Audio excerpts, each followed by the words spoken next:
In this mini Pipeflow training video, we are going to be talking about the grid settings.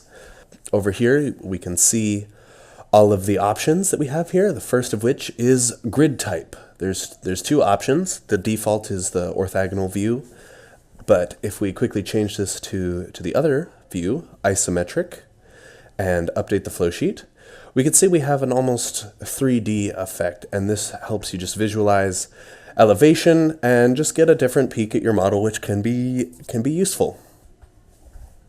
We'll set this back to orthogonal for the rest of these. Next, we have grid spacing, which just adjusts the distance between the lines in your grid.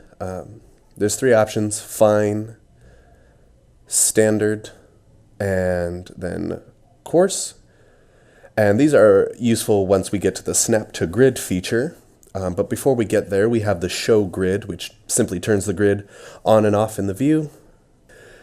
Then we have snap to grid, which is useful for editing your system, your devices on your flow sheet. If we turn it off and zoom in and grab a vertex, you can see we can move it freely around on the flow sheet and drop it anywhere we want.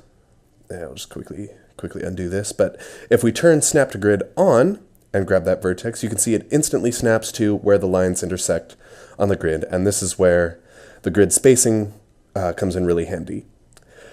Next, and finally, there's presentation mode, which just adds a white background and turns off the grid so that you're just viewing your system. And with that, we have covered all of the options in the grid settings.